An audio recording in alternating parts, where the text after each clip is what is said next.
Good morning दोस्तों, स्वागत है आप सभी का एक बार फिर से अनलर्निंग पाठशाला के यूट्यूब चैनल पर। दोस्तों, जैसा आपको पता है मैं रोज यहाँ पर जो है मैथ्स की एक क्लास लेता हूँ। उसके अंदर मैं एनटीपीसी रेलवे के जो सीबीटी 2 के अभी जून में एग्जाम हुए हैं लेवल 2, 3 और 5 के, उन सबका जो मैथ्स का सॉल्यूशन है मैं यहाँ पे डिस्कस करता हूँ, ताकि उससे क्या फायदा होगा। आपके एग्जाम कौन से आने वाले, रेलवे ग्रुप डी के, तो उसके अंदर आपको इन एनालिसिस से बहुत ज्यादा फायदा मिलेगा। क्यों? क्योंकि आपको पता चलेगा कि रेलवे में टीसीएस इस बार किस तरह का पैटर्न पूछ रहा है, क्या वो डिफिकल्टी लेवल रख रहा है, कहां कहां से वो क्वेश्चंस पूछ रहा है, नए क्वेश्चंस किस तरह के पूछ रहा है। और इन सब का अगर आपको आइडिया होगा ना, तो आप अपनी तैयारी को और बेहतर कर पाओगे, अपनी परफॉर्मेंस को और बेहतर कर पाओगे और एग्जाम जरूर क्रैक करके आओगे। ठीक है, और यकीन मानो आप कर जाओगे, इस बार एग्जाम क्रैक कर जाओगे, अपने ऊपर भरोसा रखो बस। ठीक है, तो आपको रोज यहाँ पर सीरीज देखनी है, और बाकी जो सॉल्यूशन है दूसरे पेपर्स के वो भी आपको नीचे प्लेलिस्ट के अंदर, इसके प्लेलिस्ट सर्च करोगे आप इसके अंदर चैनल पर जाकर, तो वहां पर होगी एक मैथ्स पेपर करके, तो वहां पर आप सीरीज में बाकी पेपर का सॉल्यूशन भी देख सकते हैं। और अगर आपको वीडियो अच्छी लगे तो इसको थोड़ा स्पीड बढ़ाकर भी देख सकते हो आप। ऐसा नहीं है कि आप इसको बिल्कुल नॉर्मल स्पीड पे देखो, क्योंकि काफी लंबी वीडियो हो जाती है, 35 क्वेश्चन डिस्कस करने होते हैं, थोड़ा बढ़ा के भी देख सकते हो स्पीड। लेकिन अगर आपको अच्छी लगती है तो वीडियो को लाइक जरूर करना, अगर आपको अच्छी लगती है, अदरवाइज कर मत करना। ठीक है, दोबारा चैनल पर मत भी आना, कोई दिक्कत नहीं है। बस अगर वीडियो अच्छी लगे तो लाइक करना, चैनल को सब्सक्राइब करना, और जो भी आपके दोस्त, फ्रेंड्स, रिलेटिव्स जो भी तैयारी कर रहे हैं उन सबके साथ वीडियो को ज्यादा से ज्यादा शेयर करना। ठीक है, चलो, अगर आपको कोई भी तैयारी में दिक्कत आ रही है तो आप इस नंबर पे मेरे को व्हाट्सएप कर सकते हैं, या मेरे से इंस्टाग्राम पे, ये मेरी इंस्टाग्राम यूजर आईडी है, इससे मेरे साथ जुड़ सकते हैं, कनेक्ट हो सकते हैं, और अपना कोई भी जो डाउट है आप मुझसे पूछ सकते हैं। चलो, पहला क्वेश्चन देखते हैं। क्या बोल रहा है, एक बैट्समैन ने 84 रन मारे 12th इनिंग के अंदर, 84 रन मारे, और जो उसकी एवरेज थी 11 इनिंग की, जो उसकी एवरेज थी वो 4 रन से बढ़ गई। ठीक है, what is the average score per inning of the batsman after the 12th inning, मतलब 12th इनिंग के बाद उसका एवरेज स्कोर क्या हो गया, मतलब 12 इनिंग तक का हमको एवरेज स्कोर निकालना है। देखो क्या करते हैं इसके अंदर, पहले सिंपल मेथड से करते हैं, फिर एक इसका शॉर्टकट वाला मेथड देखेंगे। मतलब जिस शॉर्टकट तो नहीं, एक कॉन्सेप्ट है वो, उससे जल्दी हो जाता है। ठीक है, शॉर्टकट नहीं है, शॉर्टकट ज्यादा मत यूज करा करो। देखो, अगर मैं 11 इनिंग की बात करूं तो सम ऑफ 11 इनिंग्स क्या आ जाएगा, सम ऑफ 11 इनिंग्स क्या आ जाएगा हमारे पास, 11 इंटू एवरेज हमें पता नहीं है 11 इनिंग्स की, हम उसको मान लेते हैं एक्स। ठीक है, हमने उसको मान लिया एक्स। अब देखो, sum of 12 innings, sum of 12 innings क्या हो जाएगा, हमारी उसकी एवरेज जो है बढ़ गई है, पहले 12 इंटू एवरेज जो है 4 से बढ़ गई है, यही होगा। अब इस सम ऑफ 12 के अंदर क्या है, सम ऑफ 11 मतलब 11 इनिंग्स का सम प्लस 12th इनिंग का सम, 11 इनिंग का सम क्या है 11x, और 12th इनिंग कितनी है 84 रन की, 84 रन की, तो यहां से हमारे पास क्या आ गया, 12 4 जा 48। तो यहां से अगर आप देखोगे x की वैल्यू आपके पास आ जाएगी 36, 36। तो 11 इनिंग की एवरेज आ गई आपकी 36। हमें निकालना क्या है, 12वीं इनिंग के बाद कितनी उसकी एवरेज हो जाएगी। ठीक है, तो अगर 11 इनिंग की 36 है तो आप उसके अंदर इसको ऐड करके उसकी निकाल सकते हैं, 12th इनिंग के बाद कितनी एवरेज हो जाएगी, है ना। चलो उसको भी देख लेते हैं। देखो ये कितना ज्यादा है, 4 से बढ़ी थी, 12 के बाद क्या होता, 4 से बढ़ी थी, तो 11 जो पहले, इसके पहले जो 11 इनिंग थी उनको अगर हम 4 से मल्टीप्लाई करें 44, तो 44 तो उसकी हो गई। ठीक है, उसके अलावा 4 बढ़ के 40 हो गई, तो इसकी अपनी 12th इनिंग की 40 जो एवरेज वाली वैल्यू होगी वो अपनी भी होगी 40, तो 40 इसमें ऐड कर दो। ठीक है, तो देखो कितना 84 आ रहा है ना, तो 84 ही था, तो हमारा आंसर कितना हो जाएगा यहाँ पर, एवरेज स्कोर पर innings of the batsman after the 12th inning 40 हो जाएगा। ठीक है, कितना स्कोर हो गया, 40 हो गया। 44 तो उसने बाकी प्लेयर्स की बढ़ाई, और उसके पास कितने बचे फिर, 84 थे टोटल, 44 तो उसने बाकी प्लेयर्स की बढ़ाने में लगा दी, अब उसके पास कितना बचा 40, तो यही तो एवरेज होगी। समझे, एक तरीका ये था, जो एक नॉर्मल मेथड है, जिसको नहीं पता कुछ दूसरे कॉन्सेप्ट, वो इस तरह से कर सकता है। एक दूसरा चीज देखते हैं इसके अंदर। अब देखो ध्यान से समझना, उसने क्या करा, 12th इनिंग के अंदर 84 रन मारे। अब उसकी एवरेज मान लो 11 इनिंग की कुछ एवरेज रही थी, उसके बाद 4 एवरेज बढ़ गई है। ठीक है, तो जो 11 प्लेयर्स पहले रहे होंगे उनकी 4 एवरेज बढ़ी है, तो टोटल कितना सम बढ़ जाएगा आपका, 11 इंटू 4, 44 सम बढ़ेगा, सॉरी 11 इंटू 4, 44। समझ आए क्या है 44, जो बाकी के 11 प्लेयर हैं अगर उनकी एवरेज एक्स है, ठीक है, अगर उसके अंदर सबकी 4 एवरेज, 4 बढ़, टोटल एवरेज 4 से बढ़ गई है, तो हर प्लेयर की एज जो है 4 बढ़ेगी ना, और 11 प्लेयर हैं, उनकी 4 से एज बढ़ेगी तो कितनी हो जाएगी, एज नहीं रन्स बढ़ेंगे तो 44 रन्स हो जाएंगे। तो उस 84 के अंदर से 44 रन्स तो चलेगा बाकियों के 4 बढ़ाने में, और जो बाकी 40 बचेंगे वही तो एवरेज बचेगी फिर हमारे पास। समझ आया? जो बाकी उसके पास 84 में से 44 बाकियों के बढ़ाने में चले गए, तो बाकी जो उसके पास बचा वही तो एवरेज बची। तो क्या बचा आपके पास, 84 माइनस 44, 40 आंसर आ जाएगा आपका। सीधा इस तरह से आपको करना था। अगर आपके कॉन्सेप्ट्स क्लियर है तो आपने इसको सेकंड्स में बना दिया होगा। चलो आगे बढ़ते हैं। The average of 5 consecutive natural numbers is 15. What is the average of the 7 number if the next 2 natural numbers are also included? कुछ नहीं है, सिंपल 5 कॉन्सिक्यूटिव नेचुरल नंबर कुछ भी ले लो, x, x+1, x+2, x+3, x+4, इन सबको add कर दो, कितना आएगा, 5x है, 5x प्लस 1 2 10 प्लस 10 प्लस 10, तो इन सबका सम हमको कितना दिया हुआ है, 12 है ना, एवरेज दी हुई है 12, तो 5 की एवरेज दी हुई है 12, तो 5 × 12 हो जाएगा। ठीक है, what will be the average, यहाँ से x की वैल्यू निकाल लेते हैं, 5x = 50, यहाँ से x आ गया आपके पास कितना, 10। ठीक है, तो यहाँ पे नंबर देख लो, अब कितना हो जाएगा, पहला नंबर 10, दूसरा 11, तीसरा 12, चौथा 13 और पांचवा 14। अब उसने बोला उसके अलावा 2 नंबर्स और ऐड करो इसमें, 15 और 16। अब इन सब की एवरेज निकाल दो। ठीक है, इन सब की एवरेज निकाल दो। अब देखो 5 नंबर जो थे, 5 नंबर यहाँ से देखो, 10 11 12 13 और 14, इन सब का सम कितना था, यही तो है सम इनका, 60, 12 पंजे 60, चाहे करके देख लो इनको, देखो 14 13 27 12 39 11 50 और 10 60, उसके अंदर ये और ऐड कर दो, 15 15 30 और 31 60 91 91 आ जाएगा, 91। और टोटल कितने हो गए नंबर, अब 7 हो गए, 7, तो आपके पास क्या आ गई, नई एवरेज वैल्यू क्या आ जाएगी, 13 आंसर आएगा आपका, बिल्कुल आएगा सर। ठीक है, आसान है। चलो, which of the following number is divisible by 8? 8 के लिए हम क्या करते हैं, लास्ट की 3 डिजिट्स को देखते हैं, अगर वो 8 से डिवाइड हो रही है तो इसका मतलब पूरा नंबर 8 से डिवाइड हो जाएगा। ठीक है, देखो 2 से हम 1 डिजिट चेक करते हैं, 1 डिजिट, 4 से हम 2 डिजिट्स चेक करते हैं, 2 डिजिट्स, और इसी तरह 8 से हम 3 डिजिट्स चेक करते हैं लास्ट से, और 16 से चेक करना हो तो 4 डिजिट्स करते हैं। ठीक है, याद रखना, डिविजिबिलिटी रूल है 8 का। अब देखो 318, 8 × 24 बचे 7, 78 नहीं आता, 8 × 24 बचे 7, 74 भी नहीं आता, 76 भी नहीं आता, 72 लास्ट में 72 बचा, ये आता है। ठीक है, तो आंसर हो जाएगा आपका ये, आसान था ये। चलो, Rohan had a cuboidal box having dimensions 36 25 20। ठीक है, रोहन के पास एक क्यूबॉइडल बॉक्स है, एक बार मैं स्ट्रीमिंग चेक कर लूं, कोई दिक्कत तो नहीं हो रही है। चलो ठीक है, रोहन के पास एक क्यूबॉइडल बॉक्स है, क्यूबॉइडल, ठीक है,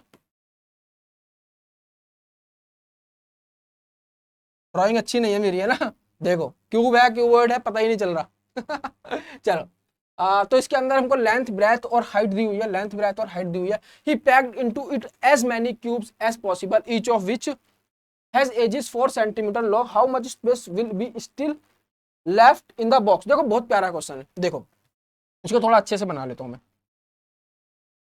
समझना इसको।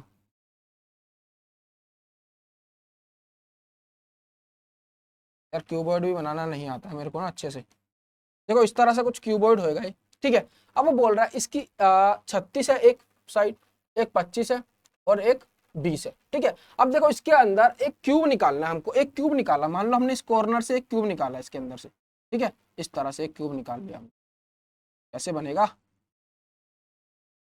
चलो इसको देखते कैसे बने, जैसे ही बनेगा, ये ड्राइंग मेरी अच्छी नहीं है। ठीक है, चलो मान लो इस तरह से एक क्यूब निकाल लेंगे यहाँ से, इस तरह से एक, तो इस तरह से कितने क्यूब निकल पाएंगे, 4-4 सेंटीमीटर के। अब देखो इसकी ये वाली साइड भी 4 होगी, ये वाली साइड भी 4 होगी और ये वाली साइड भी 4 होगी, मतलब लेंथ ब्रेथ हाइट तीनों 4-4 होंगी। ठीक है, तो जो चीज 4 से कट रही है तो वो चीज तो पूरी कवर हो जाएगी। समझ आया, मान लो ये 36 है, 36 है, इसके अंदर से 4-4 के हम पार्ट कर सकते हैं, ध्यान से समझो क्या बता रहा हूं मैं, यहाँ पे 4-4 के पार्ट हो सकते हैं ना, क्योंकि 36 डिवाइड है, तो ये साइड पूरी चली जाएगी, जाएगी नहीं जाएगी। ठीक है, चलो हाइट को नहीं लेते हैं, दोबारा से बनाता हूं, एक बार दोबारा समझो।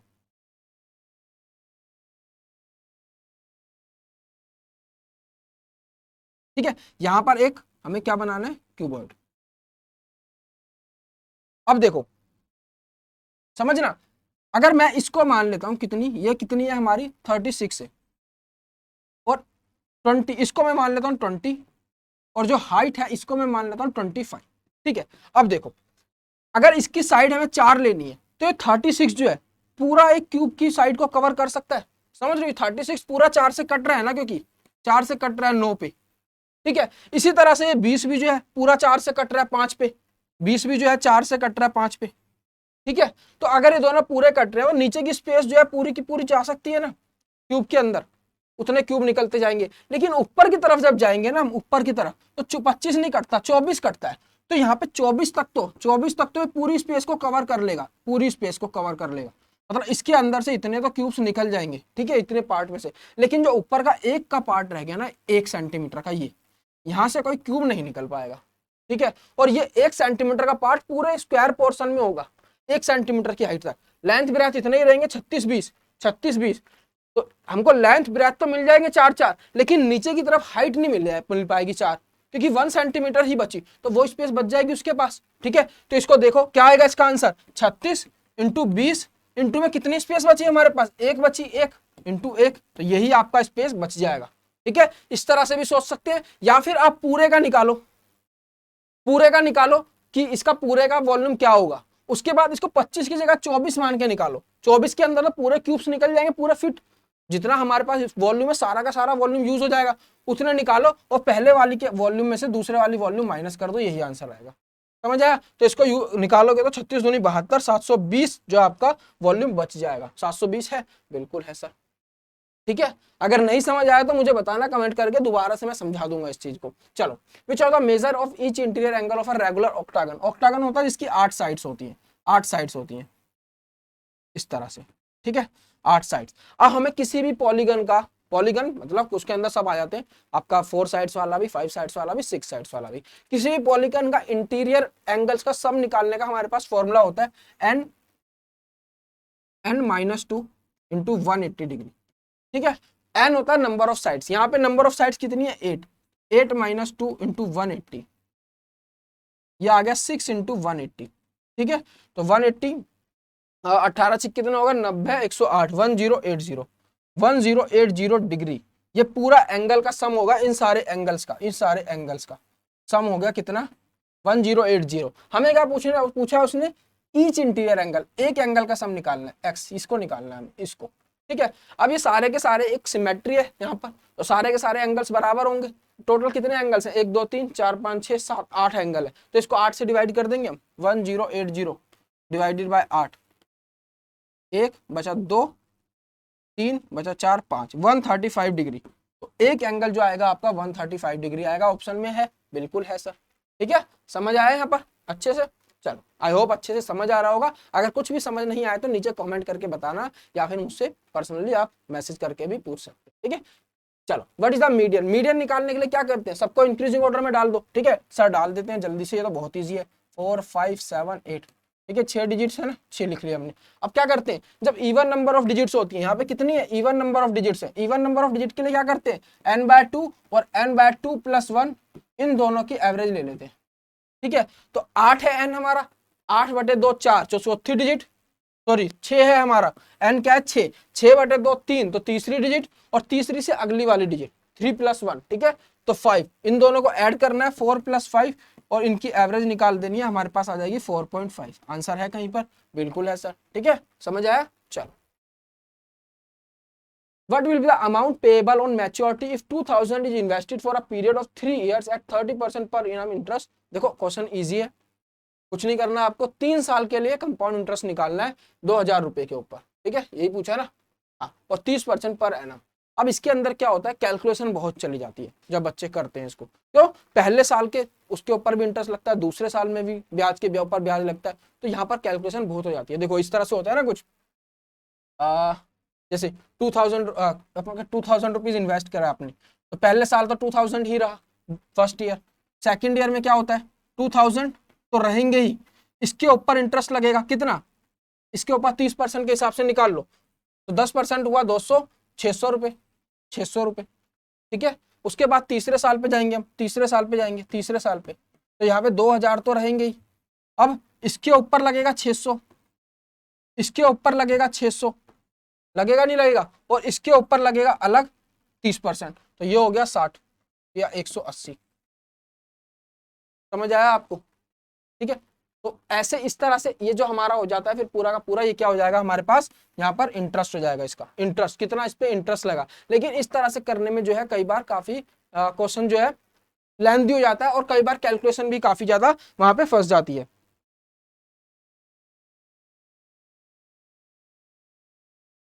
ठीक है, अब देखो, ठीक है देखो यहाँ पे एक गलती हुई है थोड़ी सी, देखो देखो इसको थोड़ा सा दोबारा देखते हैं एक बार। हमने फर्स्ट ईयर का इंटरेस्ट तो लिया ही नहीं, ठीक है। देखो फर्स्ट ईयर में 2000 रुपीज हमारा प्रिंसिपल था, इसके ऊपर लगेगा 30% तो 600 हो गया, ठीक है। दूसरे साल में 2000 के ऊपर तो लगेगा ही हमारे पास 600, ठीक है। इस वाले के ऊपर, इसके ऊपर भी लग जाएगा कितना 180, इसका 30%। समझ आया, ये हमारा मूल अमाउंट है, ठीक है। अब उसके ऊपर इंटरेस्ट लगा रहे हैं, पहले साल में 600 लगा, दूसरे साल में इसके ऊपर तो 600 लगेगा ही 2000 के ऊपर, उसके अलावा जो कंपाउंड इंटरेस्ट आया था उसके ऊपर लगेगा। तीसरे साल में 2000 के ऊपर तो लगेगा ही कितना 600, उसके अलावा जो हमारा कंपाउंड इंटरेस्ट आया क्या 600, इस वाले के ऊपर लगेगा 180, इस वाले के ऊपर भी लगेगा 180, और फिर इस वाले के ऊपर भी लगेगा। इसका 30% कितना हो गया 18 3 जा,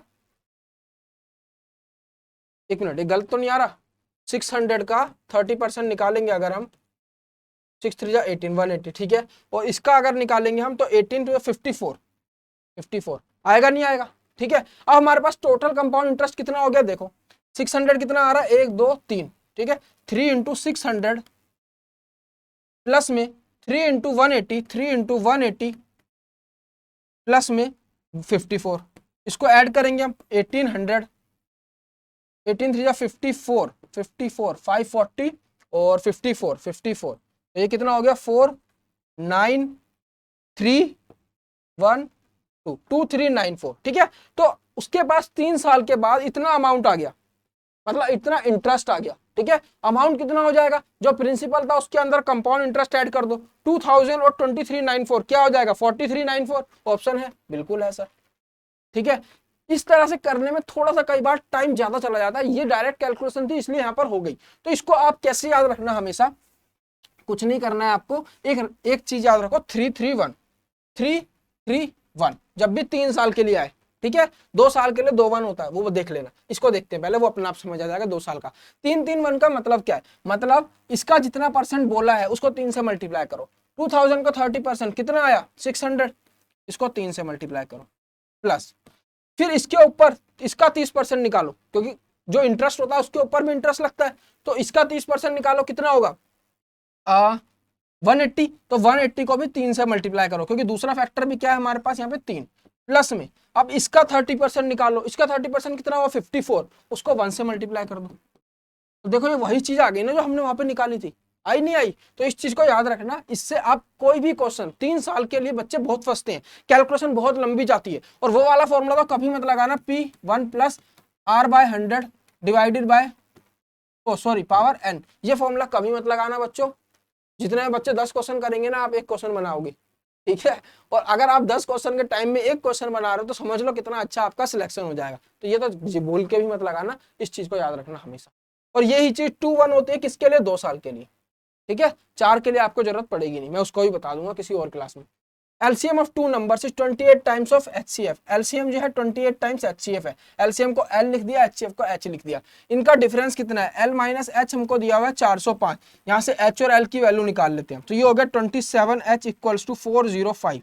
यहाँ से हमारे पास HCF कितना आ जाएगा बच्चों, HCF आ जाएगा 405 डिवाइडेड बाय में 27, इसको कैंसिल करेंगे 9 पे, इसको कैंसिल करेंगे 1 3 5 पे, ठीक है। इसको कैंसिल करेंगे 1 5 15, तो आपके पास HCF कितना आ गया 15, HCF आपके पास आ जाता है 15, और LCM कितना आ जाएगा आपके पास 28 टाइम्स ऑफ HCF, 28 इंटू 15, ठीक है। इतना समझ आया। अब देखो क्या बोल रहा है, if the numbers are in the ratio 4 and 7, वो दो नंबर जो है 4 और 7 की रेशो में है। पहले हम वो नंबर देख लेते हैं क्या है वो नंबर। अगर हमारा HCF 15 है तो पहला नंबर 15x होगा, दूसरा नंबर 15y होगा, होगा नहीं होगा, होगा। इन दोनों का रेशो हमको दिया हुआ है कितना 4/7, 4/7, 15 से 15 कैंसिल, x/y की वैल्यू कितनी होगी 4/7। अब देखो ध्यान से देखना, ये 15x नंबर है और 15y नंबर है, इसके अंदर x और y जो होते हैं ना, ये को प्राइम नंबर्स होते हैं। को प्राइम नंबर्स का मतलब समझते हो, ऐसे नंबर जिनके बीच में कोई कॉमन नहीं होता। मान लो मैंने यहाँ पे लिखा 11 एंड 13, इनके बीच में कुछ कॉमन है नहीं है, तो ये दोनों कोप्राइम हो गए। अगर मैं यहाँ पे लिखता 2 6 और 8, 6 और 8, ये दोनों कोप्राइम है नहीं है, क्योंकि इसके अंदर दोनों में से 2 कॉमन है। ठीक है, 2 इसमें भी आ रहा है इसमें भी आ रहा है, तो ये कोप्राइम नहीं है, but these two numbers are coprime. ठीक है, तो कोप्राइम का कॉन्सेप्ट आपको पता होना चाहिए। जब भी हम इस तरह से दो नंबर लिखते हैं HCF की टर्म्स में, तो XY कोप्राइम होते हैं। तो यहाँ पर देखो, अगर ये 4 और 7 है तो दोनों के दोनों कोप्राइम नंबर है, तो इसका मतलब हम कह सकते हैं X की वैल्यू 4 होगी और Y की वैल्यू 7 होगी। कह सकते हैं नहीं कह सकते? ठीक है, क्योंकि अगर इसके कुछ मल्टीपल्स में X और Y की वैल्यू होती, मान लो मैंने बोल दिया इसको 3 से मल्टीप्लाई कर लो 12 और इसको कर लो 21, ठीक है, इसको, ये भी कोप्राइम है वैसे। ठीक है, पर जब हमको ऑलरेडी स्मॉलेस्ट फ्रैक्शन में दिया हुआ है कोप्राइम, तो हम इसको कोप्राइम नंबर ले लेंगे। इससे हमारा आंसर आता है नहीं आता देखते हैं। ठीक है, क्योंकि अगर मैं इसका डबल करूं, देखो डबल करके देखो, हाँ देखो, अगर मैं इसका डबल करता हूं 8 7 2 या 14, दोनों के दोनों में कॉमन आ रही है 2। ठीक है, इसी तरह से जो मैंने अभी लिखा उसको मैंने 3 से मल्टीप्लाई किससे करा, 3 से करा, 12 और 21, इसके अंदर भी 3 दोनों में कॉमन आ गया ना, 12 और 21 के अंदर 3 कॉमन आ गया, तो कोप्राइम नहीं है। तो कोप्राइम नंबर सिर्फ यहाँ पर 4 और 7 ही बनते हैं। इसका मतलब X और Y की वैल्यू 4 और 7 ही है। ठीक है, अब उसने क्या बोला, positive difference between the two number. Positive difference का मतलब क्या हुआ, मतलब कि दोनों नंबर्स का डिफरेंस निकालना है। तो पहला नंबर क्या हो जाएगा, 15x है तो 15 4 जा 60, दूसरा नंबर 15y है, 15 7 जा 105। ठीक है, तो एक नंबर आपका 60 है, एक नंबर आपका 105 है, इन दोनों का डिफरेंस आपके पास हो जाएगा 45। कोई ऑप्शन में है आंसर 45 के लिए? बिल्कुल है सर, ये रहा, यही आपका आंसर है। अच्छा क्वेश्चन था ना। HCF LCM के क्वेश्चंस बहुत आसान होते हैं, तो उनको कभी छोड़ना मत। उसका जो कॉन्सेप्ट है बहुत सिंपल सा कॉन्सेप्ट है, उसको एक दो बार पढ़ लो। ठीक है, इसको देखते हैं, 4096 की बात करते हैं। 4096 किसका है यहाँ पे, स्क्वायर है, किसका है, 36 का नहीं। 4096 अगर हम देखें तो यहाँ पे 50 का हुआ, 2500 3600 नहीं, 60 और 70 के बीच में जाएगा, और ये 64 का हो जाएगा। ठीक है, 64 का। समझ आया कैसे? नहीं आया? चलो बता देता हूँ। देखो ये किसके बीच में आएगा, ये 60 का और 70 का, इसका क्या हुआ 3600 और इसका क्या हुआ 4900, इन दोनों के बीच में आ रहा है, आ रहा है नहीं आ रहा? अब दूसरी चीज, पीछे 6 है, तो या तो ये 64 का होगा, क्योंकि 4 4 जा 16, तभी पीछे 6 देता है, या फिर ये 66 का होगा, 6 6 से 36 पीछे 6 देता है। अब इन दोनों का पता करने के लिए आप क्या करो, यहाँ पे 65 का निकालो। 65 का निकालने के लिए मैंने आपको बताया हुआ बहुत ईजी है, जब भी पीछे 5 आ रहा होता है 25, इस वाले नंबर को इसके अगले नंबर से 7 से मल्टीप्लाई करके लिख दो, 4225। अब चेक करो ये नंबर इससे छोटा है बड़ा है, ये छोटा है ना, तो छोटा वाला हो जाएगा। अगर ये नंबर इससे बड़ा होता तो 66 हो जाता, तो यहाँ पर 64 इसका अंडर रूट हो जाएगा 64। ठीक है, चलो अब देखो 64, अब 64 को मैं क्या लिख सकता हूँ, 2 की पावर, देखो इसको लिखते हैं, 64 को मैं लिख सकता हूँ 2 की पावर 6 लिख सकता हूँ। अब देखो इसको तोड़ते हैं, यहाँ पे 2 की पावर 6, अंदर मैंने लिखा 4096 डिवाइडेड बाय 1/6, 1/6 लिख सकते हैं। ठीक है, और इसको मैं क्या लिखूंगा, 2 की पावर 6 लिखूंगा? नहीं, 2 की पावर 6 तो ठीक है, हाँ ठीक है ना। देखो देखो क्या गलती कर रहा हूं मैं, ये क्या है 64 का स्क्वायर है, 64 इंटू 64, 64 का स्क्वायर। ठीक है, और 64 को मैं क्या लिख सकता हूँ, 2 की पावर 5, और उसके 2 की पावर 5 6 लिख सकता हूँ, 6। ठीक है, इंटू 2, तो ये किसके बराबर आ गया, 2 की पावर 12।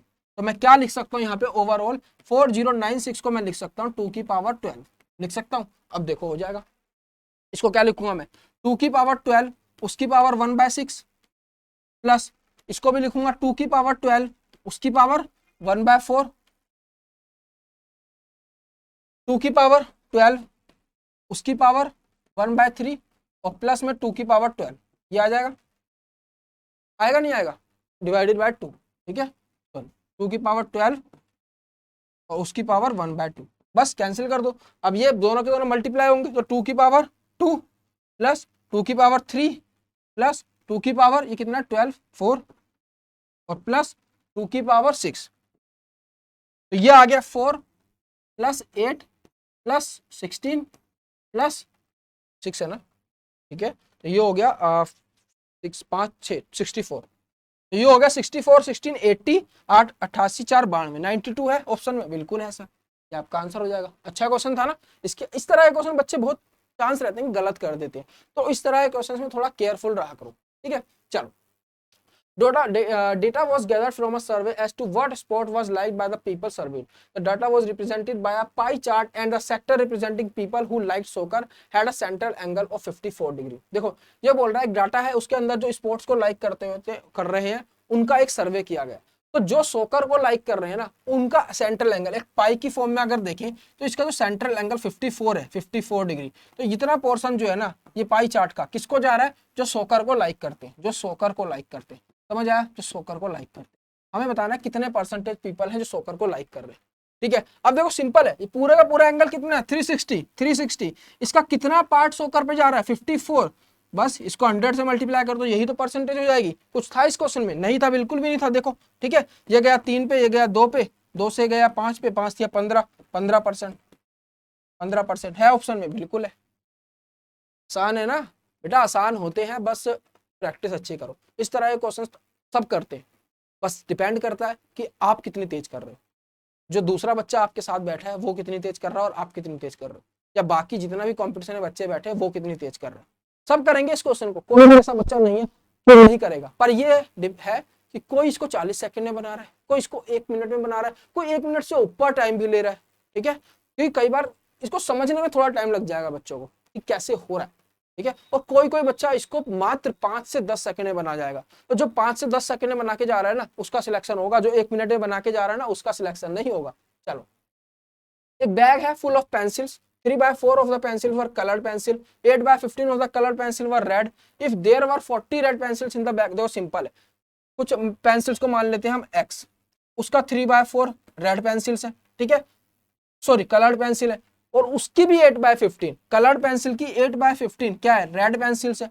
तो ये कितनी होगी, रेड पेंसिल हो गई, और रेड पेंसिल की संख्या हमको कितनी दी हुई है, 40 दी हुई है। तो आंसर आ जाएगा सिंपल, इसको काटो 5 से, और x की वैल्यू हो गई 15 इंटू 5 इंटू 4 डिवाइडेड बाय 3, ये गया 5 पे, 5 पंजे 25 और 4 100, तो x की वैल्यू हो गई 100। तो हमारे पास टोटल कितनी पेंसिल आ गई 100। तो उसने क्या पूछा है, टोटल नंबर ऑफ पेंसिल ही पूछा है, तो आपका आंसर 100 नहीं है, ये रहा, ठीक है, ठीक है ना। चलो, होगा कैसे, नहीं, अगर सही करोगे तो आंसर होगा, अगर नहीं है तो मतलब आपने कुछ गलत करा है।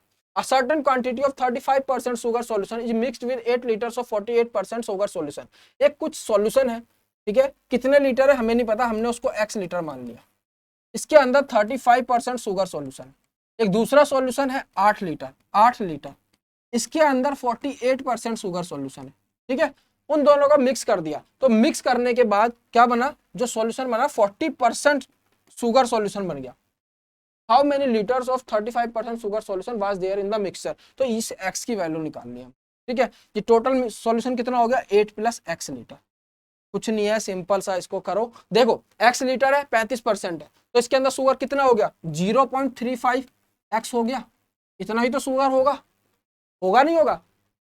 8 लीटर के अंदर 48% है, तो प्लस में 0.48 इंटू 8, इतना ही तो शुगर होगा, होगा नहीं होगा, ठीक है। अब इन दोनों को मिक्स कर दिया, तब कितना बन गया 40%, तो ये किसके बराबर हो जाएगा 0.4 टोटल सॉल्यूशन का। टोटल सॉल्यूशन क्या है 8 + x, टोटल कितने लीटर सॉल्यूशन है 8 + x, बस यही तो है, इसको सॉल्व कर दो। कुछ है इस क्वेश्चन के अंदर, ठीक है, ज्यादा नहीं सोचना है कि इसके अंदर एलिगेशन लगा लो, ये कर लो, वो कर लो, ठीक है।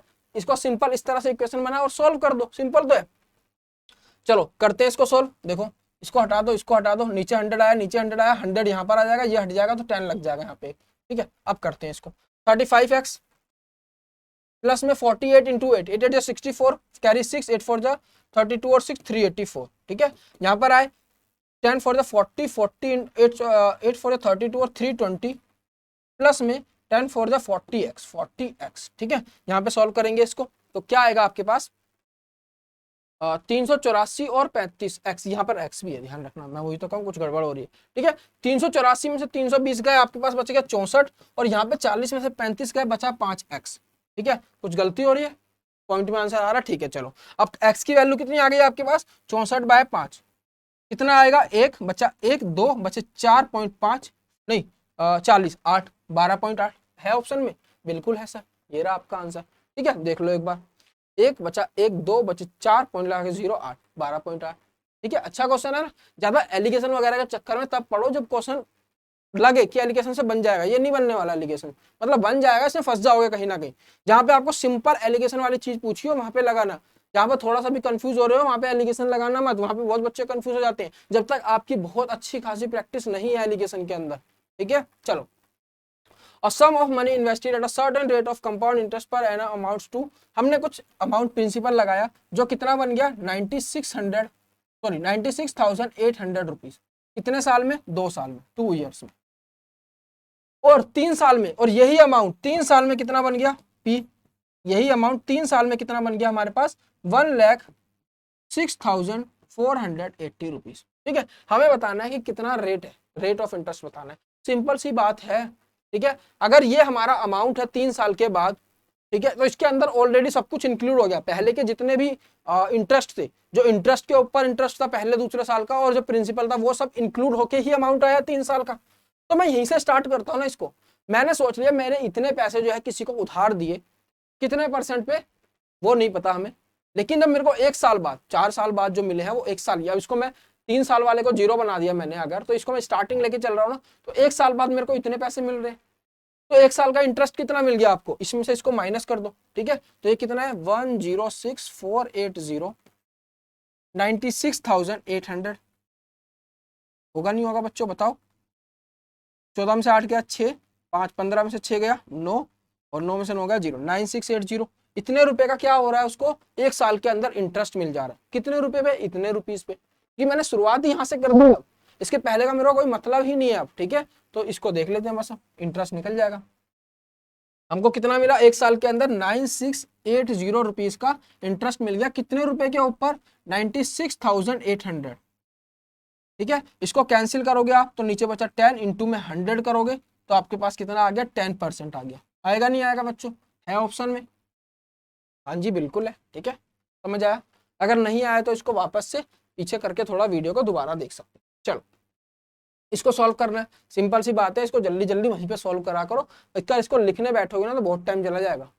देखो यहीं से स्टार्ट करते हैं। सबसे पहले इस ब्रैकेट को 24 को 4 से डिवाइड करेंगे 6, 18 में से 6 गया 12 बच गया। ठीक है, अब इसको डिवाइड करेंगे, पहले माइनस मत कर देना 5 में से, पहले डिवाइड करना है। ठीक है, और इसको इससे पहले डिवाइड करना है। 12 को 6 से करोगे 2 यहाँ से आएगा, इसको 60 को 5 से करोगे तो 12 आएगा, 12 माइनस 2 10 आ गया। तो इस वाले ब्रैकेट से बाहर निकल के कितना आ गया हमारे पास 10। अब इस पे आ जाते हैं, 40 में से 10 गया 30, आंसर हो गया। आसान है ना? चलो, ऐसे करने होते हैं क्वेश्चन। टाइम ज्यादा से ज्यादा कम, जितना कम से कम लगाओगे उतने फायदे में रहोगे। चलो, कोई नहीं, टूटा तो नहीं है ना? काम कर रहा है? बिल्कुल कर रहा है। ठीक है, अभी पढ़ाई रुक जाती है अगर ये काम नहीं करता तो। चलो, मैं क्या बता रहा था? हाँ, आप जितना कम से कम पेपर के ऊपर लिखोगे ना उतना ज्यादा टाइम बचा पाओगे। तो कोशिश करो कि कम से कम पेपर के ऊपर लिखो, क्योंकि क्या होता है हम पहले सामने देखते हैं स्क्रीन पे, फिर वहां से पढ़ के उसको नीचे नोट करते हैं, फिर बाकी दूसरा डाटा देखते हैं, फिर सारा सॉल्व करने के बाद वहां पे ऑप्शन मिलाते हैं, ऊपर नीचे देखने में हमारे बहुत सेकंड जाते हैं। हमको ऐसा लगता है कि नहीं इसमें ज्यादा टाइम नहीं जाता, पर यकीन मानो इसमें बहुत टाइम जाता है। एक टाइम था जब हमारे पास क्वेश्चन पेपर होता था, उसमें से हम क्वेश्चन सॉल्व करते थे, उसके अंदर नहीं लगता था टाइम, उसके अंदर सामने होती थी दोनों चीजें, सॉल्व करने की भी और क्वेश्चन भी। लेकिन यहाँ पे बहुत दूर है, आपको ऊपर नीचे जो है बहुत बार करना पड़ेगा। ठीक है, ऊपर नीचे करते करते ही आपके जो 120 मिनट है ना उसमें से 20 मिनट निकल जाते हैं। ठीक है, तो इसलिए बहुत कम टाइम होता है। इसको देखते हैं, साइन 60 की वैल्यू कितनी होती है 1/2, प्लस tan 30 की वैल्यू कितनी होती है 1/√3, प्लस cos 45 की वैल्यू होती है 1/√2। इसको सॉल्व कर देंगे? कर देंगे। तीनों का एलसीएम ले लेते हैं। चलो, तीनों का एलसीएम कितना आ जाएगा यहाँ पे हमारे पास 2√6, 2 के टेबल में 2 पे आया, √6 ऊपर आ जाएगा, प्लस √3 से √3 गया 2√2, 2√2 ऊपर आ जाएगा, प्लस √2 गया 2√3 आ जाएगा, 2√3 आ जाएगा। आएगा नहीं आएगा बच्चों? आएगा। ऑप्शन कहीं भी मैच कर रहा है? नहीं कर रहा। चलो क्या करते हैं, इसको आगे सॉल्व कर। नीचे देखो कोई भी रूट में नहीं आ रहा, मतलब √6 से हमें ऊपर नीचे मल्टीप्लाई करना होगा, पहली चीज तो ये आ जाती है। इसको अगर मैं लिख दूं √2 और √3, इसको मैं लिख लेता हूँ √2 और √3 लिख सकता हूँ। चलो इसको अभी √6 ही रहने दो। ठीक है, अब क्या करो √6 हमें नीचे जो है रूट में नहीं लाना, देखो कुछ भी, तो इसको ऊपर नीचे मल्टीप्लाई कर दो। ऊपर नीचे मल्टीप्लाई करोगे तो ये हो जाएगा √6 प्लस 2√2 प्लस 2√3, ऊपर इसको मल्टीप्लाई किया √6 से, नीचे क्या आ जाएगा 2√6 √6 6 6 टू 12, ठीक है। इसको अंदर ले जाएंगे तो ये आ जाएगा 6 plus 6 to 12 2√12 plus 6 3 18 2√18 divided by 12 ये आएगा, ठीक है। अब इसके अंदर देखते हैं, ध्यान से समझना। 6 इसको अगर 12 को अगर देखें, अब 12 के फैक्टर क्या होंगे 2 2 3, ठीक है। ये बाहर आ जाएगा रूट से 2 1 के, और 4√3 हो जाएगा, 4√3 हो जाएगा बिल्कुल। अब 18 को देखो, 18 के फैक्टर क्या होंगे 2 3 3, तो यहाँ से 3 बाहर आ जाएगा रूट के, 2 अंदर रह जाएगा, तो 3 2 6 6√2 आ जाएगा बिल्कुल। नीचे हो गया क्या हमारे पास 12। आंसर तो गलत आ रहा है भाई, कुछ चीज तो गलत हो रही है बच्चों, और ये नहीं हो रही। sin 61/2,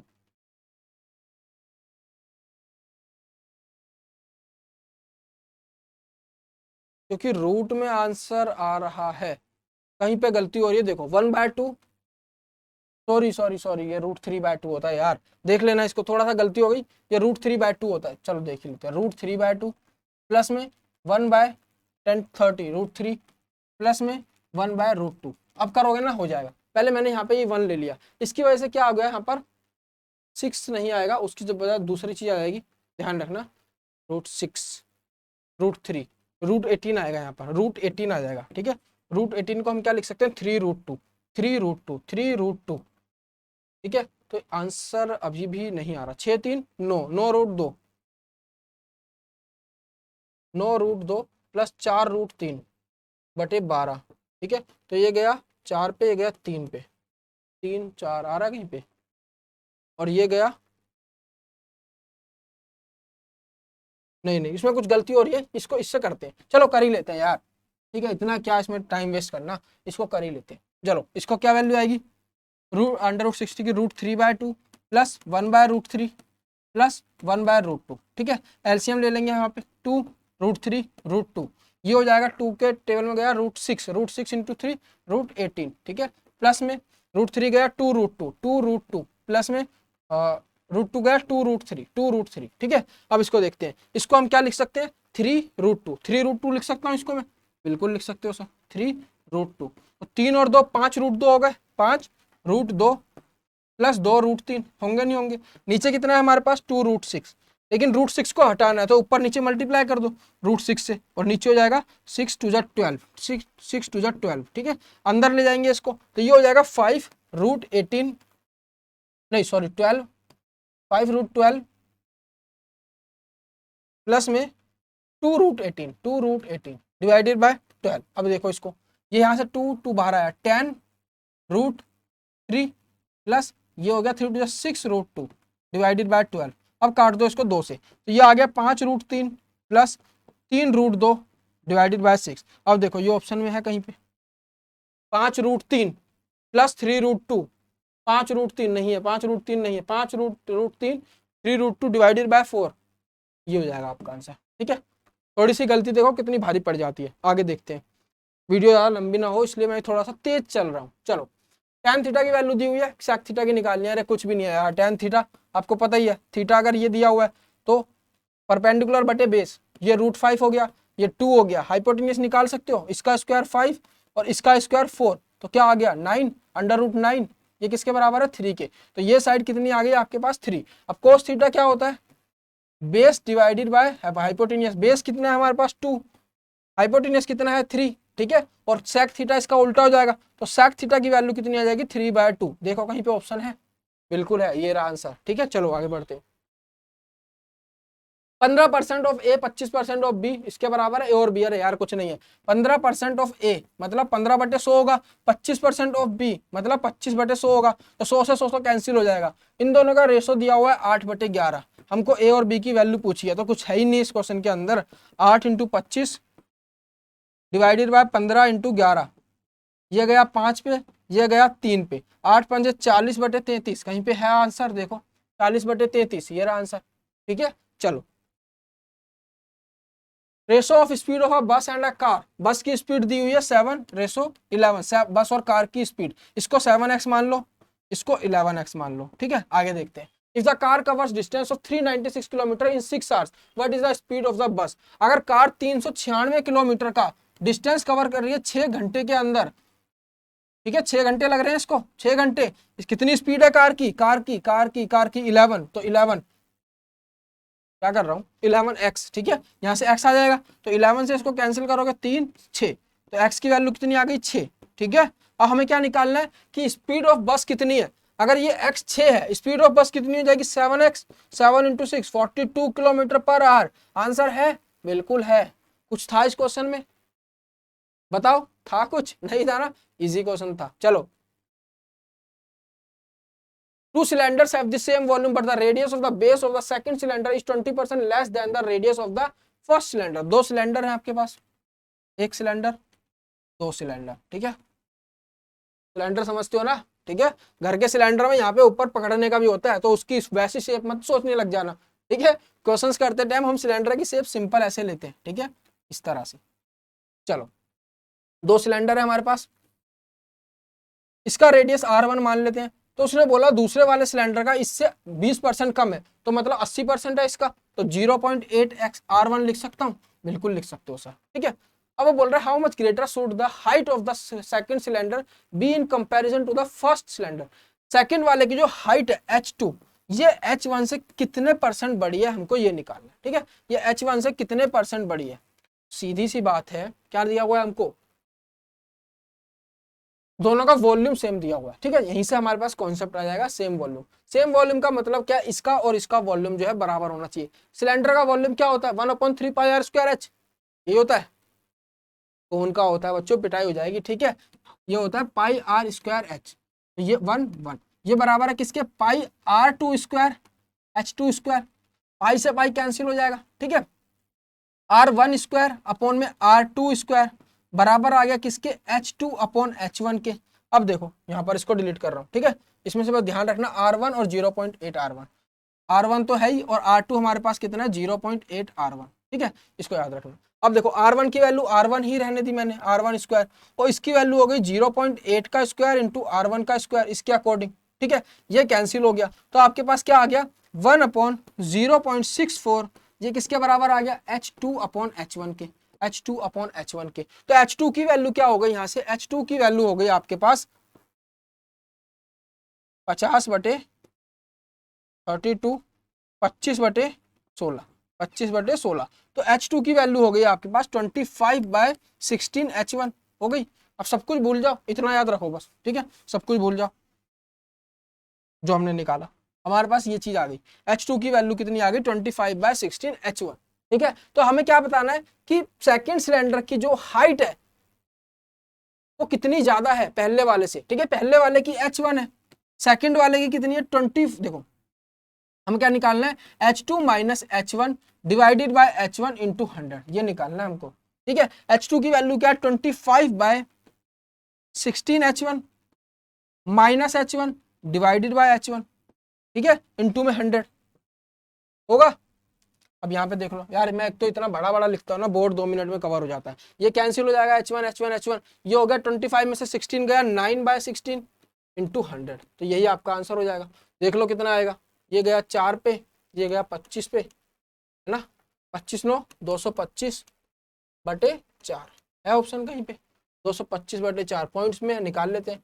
5 पे बचा 2, 6 पे बचा 1 पॉइंट लगा के 0.25, 56.25 है कहीं पर बच्चों, बिल्कुल है, ये रहा आपका आंसर। अच्छा क्वेश्चन है ना, चलो आगे बढ़े, काफी क्वेश्चंस रहते हैं अभी। 4 years ago the age of the mother was 13 times of the age of her daughter। इस तरह ये क्वेश्चन को जो बोला है उस तरह से करा करो। मदर की अभी प्रेजेंट एज मैंने मान ली M, डॉटर की मान ली D, 4 साल पहले की बात कर रहा हूँ, तो इसकी हो जाएगी M-4, इसकी हो जाएगी D-4। 4 साल पहले ये 13 टाइम्स थी, मदर की एज जो है ये इसके 13 टाइम्स है, तो M-4 इक्वल्स टू 13 D-4 हो जाएगा, होगा नहीं होगा, एक इक्वेशन बन गई। अब उसने बोला 2 साल के बाद, 2 साल के बाद इसकी एज कितनी हो जाएगी M+2, उसकी कितनी हो जाएगी D+2। 2 साल के बाद क्या हो रहा है, मदर की एज जो है 4 टाइम्स हो गई डॉटर के, मतलब इसकी एज जो है इसके 4 टाइम्स हो गई, M+2 equals to 4 times of D+2, होगा नहीं होगा बताओ। दोनों इक्वेशंस को सोल्व कर लो, एक ये है एक ये है। यहाँ से देखो इसके अंदर से इसको माइनस कर दो, 2 में से 4 गया 6, ठीक है, एक माइनस है, माइनस दूसरा प्लस बना देगा, इसलिए ये मत सोचना 2 में से 4 कर जाके 6 कब से बचने लग गए, ये इसलिए बच गए 2 में से हमने माइनस किया 4, लेकिन 4 माइनस 4 का था, तो ये क्या हो गया माइनस माइनस प्लस 6 हो गया। ठीक है, चलो इसमें से गया, इसके अंदर से देखो 4d minus 13d minus 9d, और 4 टू 8 माइनस 8 माइनस 13 4 जा 52 माइनस का, ठीक है 8 माइनस, ठीक है प्लस का हो गया 60 आ गया, प्लस 60 यही आएगा, गलती तो नहीं हो रही यार कुछ।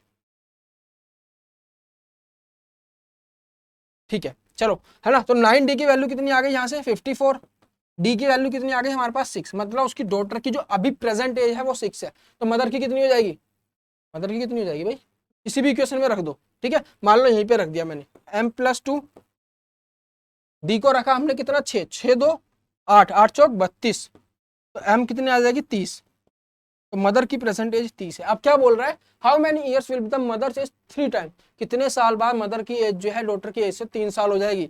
देखो ऑप्शन डालो अब यहाँ पे, अगर 6 में 5 ऐड करूंगा 11, 30 में 5 ऐड करूंगा 35, 35 जो है 11 का 3 टाइम्स नहीं है। दूसरा देखो 4, 6 में 4 ऐड करूंगा 10, 30 में 4 ऐड करूंगा 34, 10 का 3 गुना 34 नहीं है, तो ये भी नहीं होगा। 6 में 6 ऐड करूंगा 12, 30 में 6 ऐड करूंगा 36, 36 12 का 3 गुना है, तो आंसर क्या हो जाएगा 6।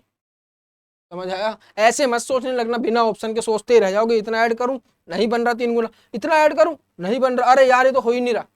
ऑप्शन है यहाँ पर आपके पास, ठीक है उनको रखो। चलो स्मार्ट वर्क बेटा, स्मार्ट वर्क, इसको सॉल्व करते हैं।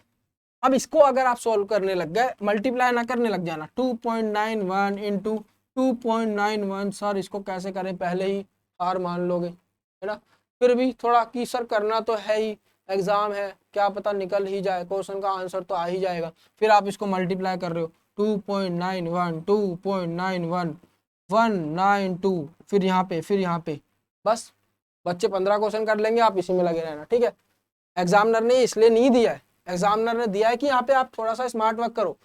आइडेंटिटी याद है, ए स्क्वायर माइनस बी स्क्वायर इसके बराबर होता है ए प्लस बी, ए माइनस बी, होता है नहीं होता, चलो वही चीज लगाएंगे यहाँ पे, ए प्लस बी ए माइनस बी, तो ऊपर क्या आ जाएगा 2.91 माइनस 1.09, और दूसरा क्या आ जाएगा 2.91 plus sorry plus 1.09 divided by 1.82, बस इसको सॉल्व कर दो, देखो क्या आएगा। 2.9 में से 1.09 गया तो कितना बचा 1.82, 1.82 इनटू में 213 और ये 4 डिवाइडेड बाय 1.82, अरे ये तो सीधा हो गया, ये कैंसिल हो गया, देखो 4 बच गया, आ गया, आसान है। इसको करोगे ना मल्टीप्लाई तो आंसर भी नहीं आएगा, मैं बता रहा हूँ, करके देख लेना अगर आ जाए तो। चलो विच ऑफ द फॉलोइंग, देखो यहाँ पे एक कॉन्सेप्ट बताऊंगा, ठीक है, एक तरीका तो है, पहले दो नंबर को कंपेयर करो, मान लो मैंने लिया 17/20 और 8/9, इसको इससे मल्टीप्लाई करो, इसको इससे मल्टीप्लाई करो, जोन सा बड़ा होगा वही बड़ा होगा। क्यों, जब हम एलसीएम लेते हैं इसको इससे मल्टीप्लाई करते हैं, इसको इससे, नीचे क्या आता है डिनोमिनेटर में ये, अब दोनों का डिनोमिनेटर सेम हो गया तो नोमिनेटर में जो बड़ा होगा वही बड़ा होगा, तो सिंपली इसको इससे मल्टीप्लाई करो, इसको इससे, देखो कौन सा बड़ा है। 17 को 9 से करोगे तो 170 153, 20 को 8 से करोगे तो 180 नहीं 160, तो कौन सा बड़ा है ये, तो हमारे पास ये बड़ा है। ठीक है, इसके अंदर अब इन दोनों को देखते हैं, क्योंकि ये तो छोटा हो गया ऑलरेडी, हमें ग्रेटेस्ट निकालना है। 8/9 इंटू में 37 बटे सॉरी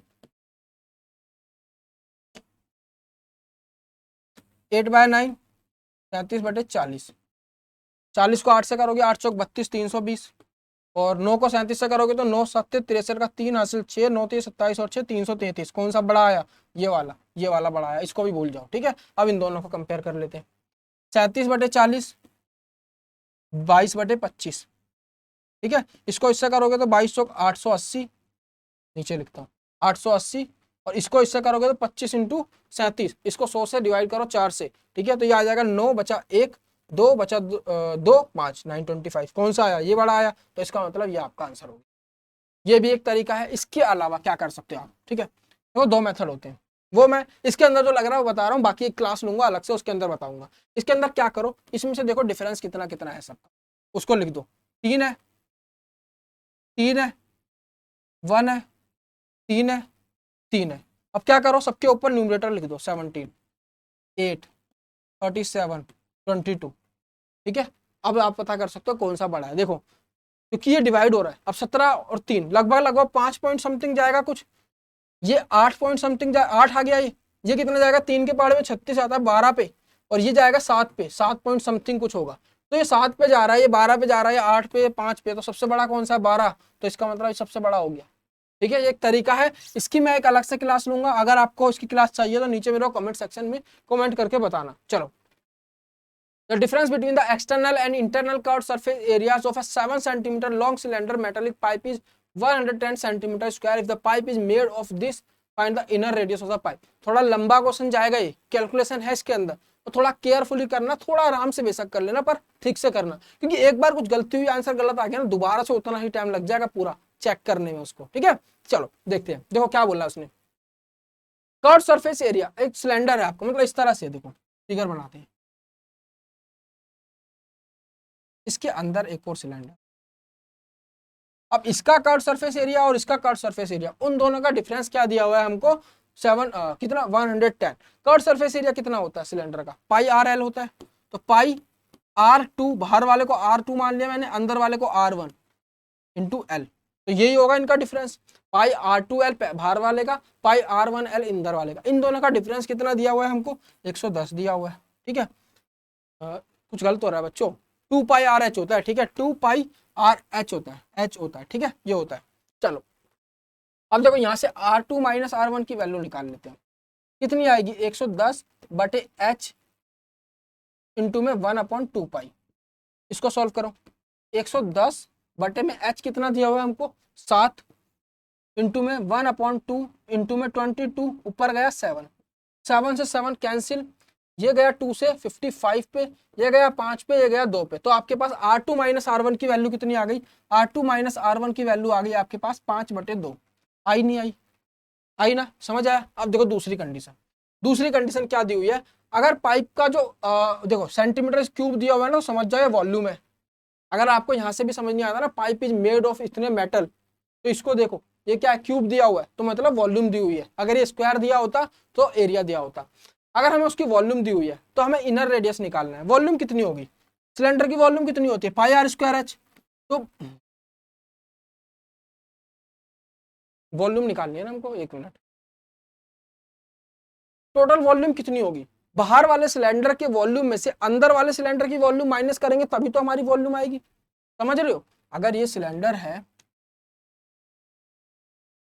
तो बीच में से होलो है, ठीक है, मटेरियल कहाँ पे लग रहा है, सिर्फ यहाँ पे लग रहा है, तो ये कैसे पता चलेगा, बाहर के पूरे वॉल्यूम में से अंदर वाले का वॉल्यूम माइनस कर दोगे तो ये आ जाएगा, तो वही करना है। चलो गलत तो नहीं कर रहा ना मैं, हाँ ठीक है, pi R square H, R2 square minus R1 square H, pi R square H वो था 2 पाई आर एच। ठीक है, ये कितना दिया हुआ है हमको, 302.5।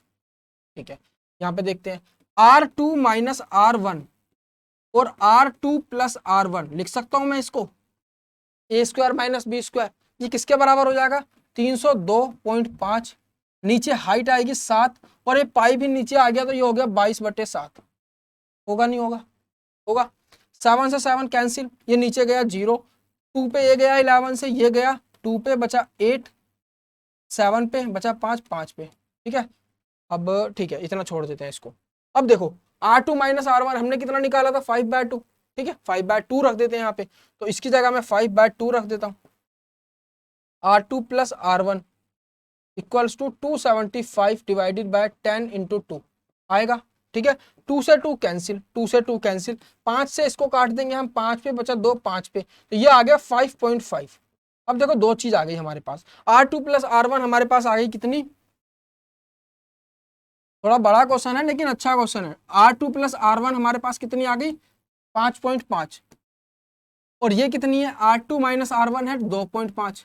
हमें क्या निकालना है, इनर रेडियस, मतलब R1 निकालना है, दोनों को प्लस कर दो, 2R2 कितना आ गया हमारे पास, 5, 2, 7 और 8, R2 की वैल्यू आ गई हमारे पास 4। ठीक है, R2 4 है, तो R2 4 है तो R1 कितना हो जाएगा, 5.5 माइनस 4, 1.5 आएगा। है ऑप्शन में, है बिल्कुल है,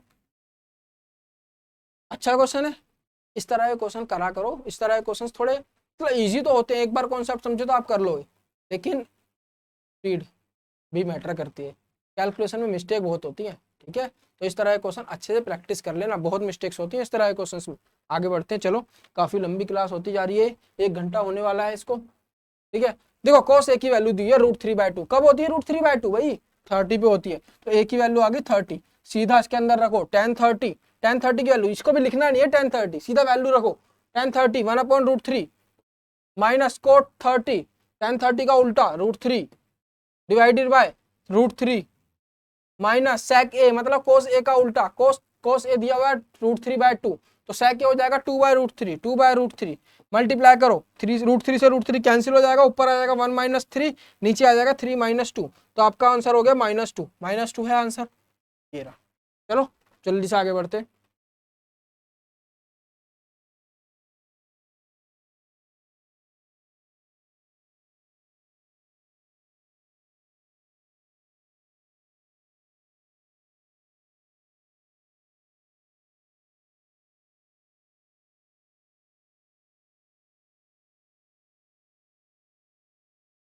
चलो 105 people could complete a work in 36 days, 105 लोग हैं वो 36 दिन में काम कर रहे हैं, 105 लोग हैं 36 दिन में काम खत्म कर ले रहे हैं, ध्यान से समझना, अच्छा क्वेश्चन है।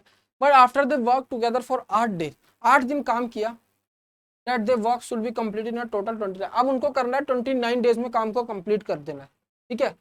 तो कितने और दिन लगेंगे हमें वो बताना है, अच्छा क्वेश्चन है तो काफी, क्या कर सकते हैं, देखो टोटल वर्क कितना हुआ हमारे पास,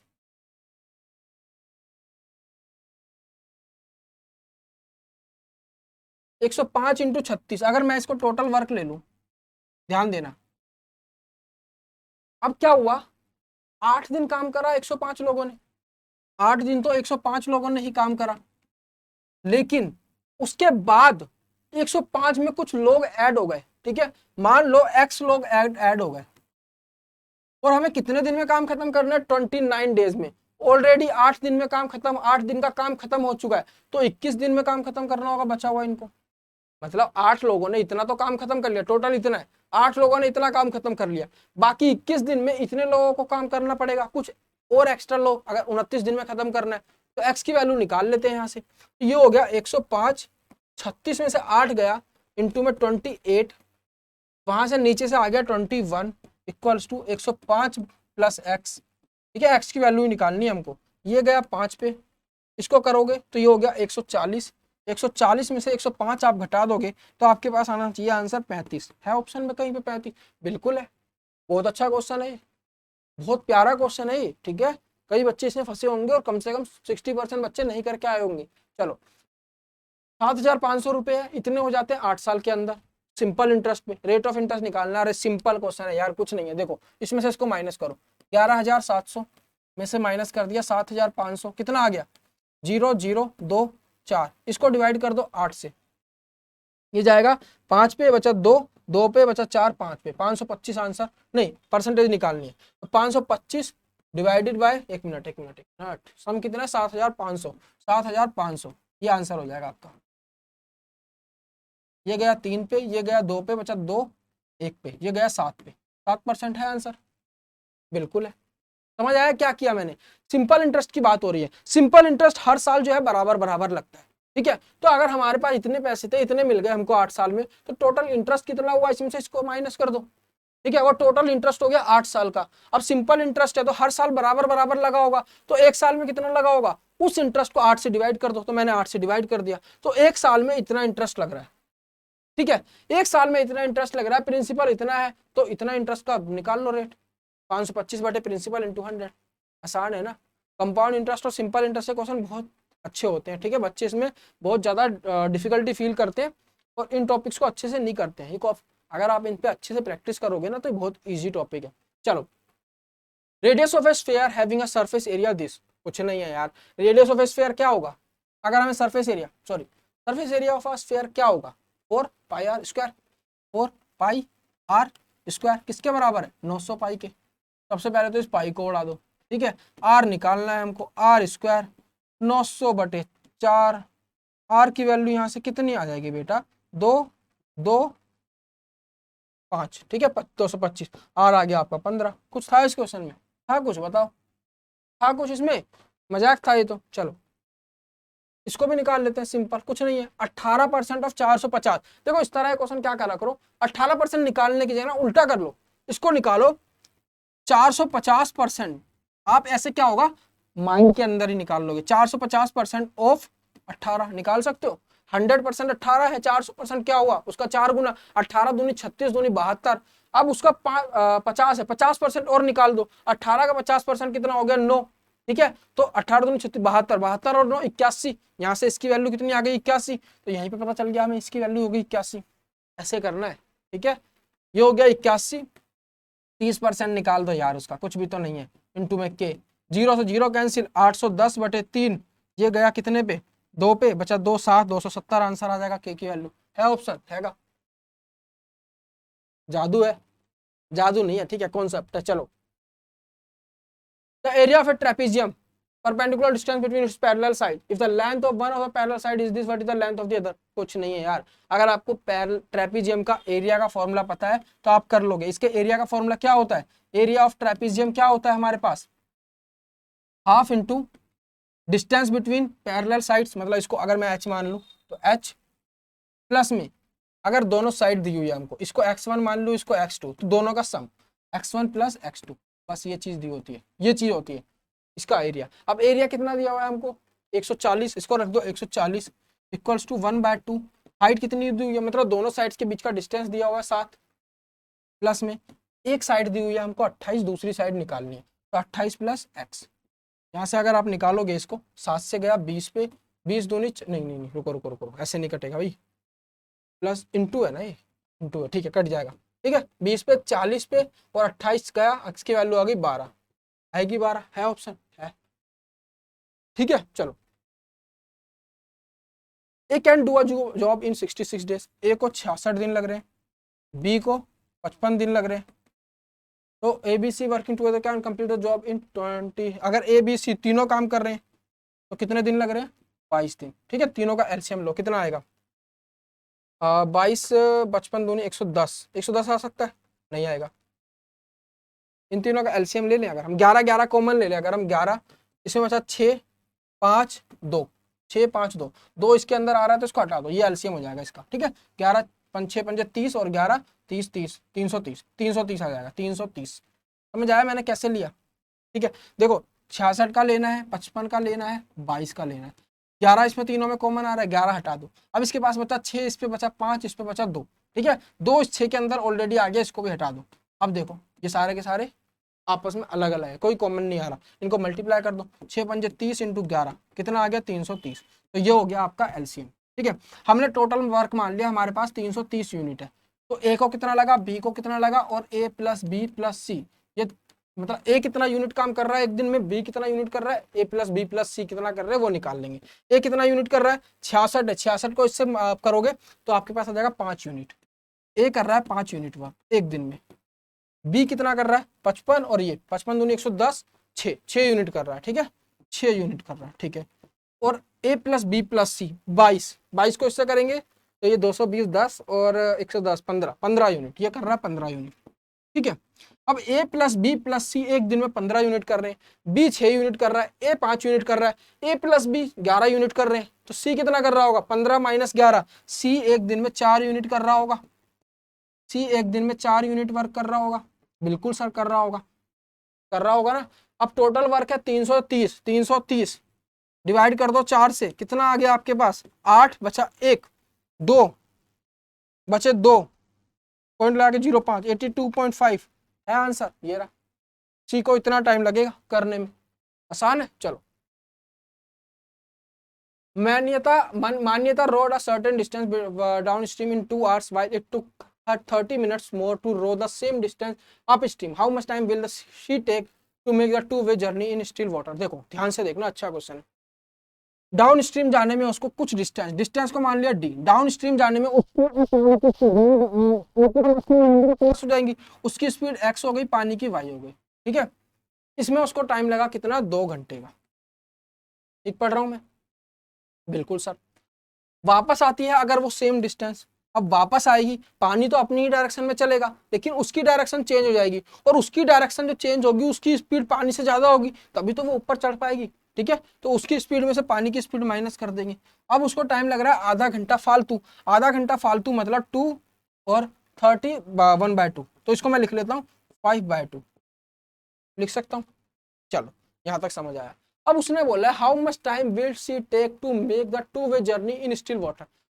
अगर पानी रुका हुआ है मतलब y की वैल्यू 0 है, तो उसको दोनों तरफ का डिस्टेंस कवर करने में कितना टाइम लगेगा, मतलब हमको निकालना है d/2d/x, ठीक है, 2d/x डिस्टेंस d, वापस आना d, किस स्पीड से, x से, क्योंकि पानी को हमने 0 मान लिया, d/x निकालना है। चलो देखते हैं कैसे निकलेगा, इसी से निकलेगा। क्या करें, y की जगह पे कुछ और रख देते हैं, ठीक है, तो इसको करते हैं, चलो इसको सॉल्व करते हैं। ये हो गया हमारे पास d 2x + 2y, और नीचे अगर हम जाए तो 2d 5x - 5y, 5x - 5y आएगा। इसमें से इसको माइनस करते हैं, नहीं इसको पहले बराबर कर लेते हैं, इसको मल्टीप्लाई करो किससे, 5 से, ये हो गया 5d कितना था यार, 2y, 5d = 10x + 10y होगा। और इसको देख लो, ये हो जाएगा, इसको 2 से मल्टीप्लाई कर दो, 4d = 10x, गड़बड़ हो गई क्या, हाँ ठीक है, ठीक है, 10x - 10y। अब इसको भूल जाओ, इन दोनों को ऐड कर दो, 9d = 20x आएगा। ये दोनों कट गए, हमें क्या निकालना है, d/x कितना आ गया, 20/9, 20/9। हमें क्या निकालना था, डिस्टेंस उधर का भी था इधर का भी, तो 2 टाइम्स, तो इसका 2 टाइम्स कितना आ गया, 40/9। देखो कहीं पे आंसर है 40/9, अच्छा उसमें दिया हुआ है। अब देखो 40/9 कितने टाइम के बराबर हो जाएगा, इसको डिवाइड कर देते हैं हम, 40/9, 4 पे गया 36, मतलब 4 घंटे तो होंगे ही होंगे, बचे हमारे पास कितना, 4, ठीक है। अगर आपके पास 9 60 के बराबर है, ये 9 को हमने मान लिया 60 मिनट, तो 4 किसके बराबर होगा, 60/9 इंटू में 4, ठीक है। ये जाएगा कितने पे, ये गया 20 पे, ये गया 3 पे, 80/3, 80/3, ये लगभग लगभग हो जाएगा आपके पास 26 मिनट, तो 4 घंटे 26 मिनट आपके पास लगभग लगभग आंसर होगा, 4 घंटे 26 मिनट, ये रहा, ठीक है। समझ आया कैसे किया मैंने, समझो इसको, अगर नहीं समझ आया दोबारा देखो, आसान है। चलो, parameter of 2 squares differ by 48 centimetre, 2 square से उनका पैरामीटर 48 से डिफरेंस है उनका, ठीक है। पैरामीटर क्या होता है, पहले वाले का हुआ 4x1 - 4x2, ये हमको दिया हुआ है 48, तो x1 - x2 कितना आ गया हमारे पास 12। x1 क्या है, पहले वाले स्क्वायर की साइड, x2 क्या है, दूसरे वाले स्क्वायर की side. If the side of one square is 4 times the side of the other square, अगर x1 जो है 4x2 है, तो उसने क्या पूछा है, find the area of the larger square. Simple है, x1 की जगह 4x2 लिखो, 4x2 में से x2 गया 3x2 = 12, x2 की वैल्यू कितनी आ गई 4, ठीक है। अब x2 की 4 है, और x1 कितना आ जाएगा हमारे पास, x1 आ जाएगा हमारे पास 12 + 4 16, ठीक है, और x2 आ गया 4, तो हमें इसका एरिया निकालना बड़े वाले स्क्वायर का, तो 16 का स्क्वायर क्या होता है 256, तो आंसर हो जाएगा 256। समझ आया, 16 का स्क्वायर मतलब एरिया क्या होता है स्क्वायर का, एक्स का स्क्वायर, एक्स अगर 16 है तो उसका स्क्वायर एरिया हो जाएगा। इसको देखते हैं कितने क्वेश्चंस बचे, एक बार देख लेते हैं। 3 क्वेश्चंस बचे हैं भाई, अभी तो काफी टाइम लग गया है ना। चलो, in a school the number of students in grade 6 7 8 this respectively, student in each grade were divided into different sections, but every section across grades had the same number of students. For each section a class teacher was appointed. What was the minimum number of class teachers required for the purpose? अच्छा question है ये तो भाई, देखो क्या बोल रहा है, number of students in grade 6 7 and 8 this students in each grade were divided into different sections, but every section across grades had the same number of students. For each section a class teacher was appointed. What was the minimum number of class teachers appointed? देखो at the same number of students,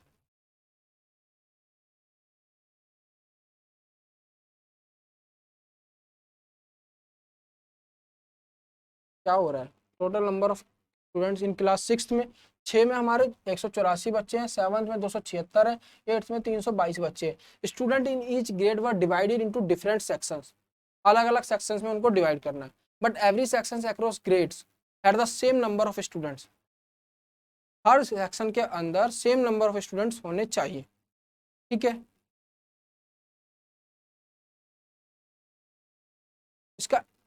HCF लेना पड़ेगा बच्चों यहाँ पर हमें, ठीक है।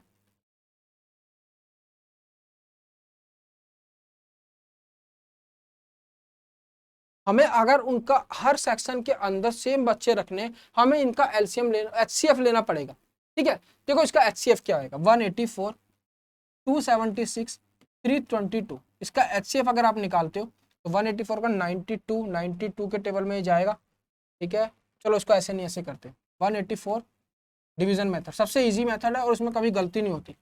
एक पे गया 184 और हो जाता है जल्दी से, ऐसा नहीं है इसमें बहुत टाइम लगता है, ठीक है। 9 पे 92 ऊपर से उतारा 184, ये कैंसिल हो जाएगा, पूरा कट जाएगा, तो 92 आ गया इन दोनों का। अब दूसरे का निकालते हैं, 92, 322, 100 3 पे गया क्या, 3 2 जा 6, 9 2 जा 18।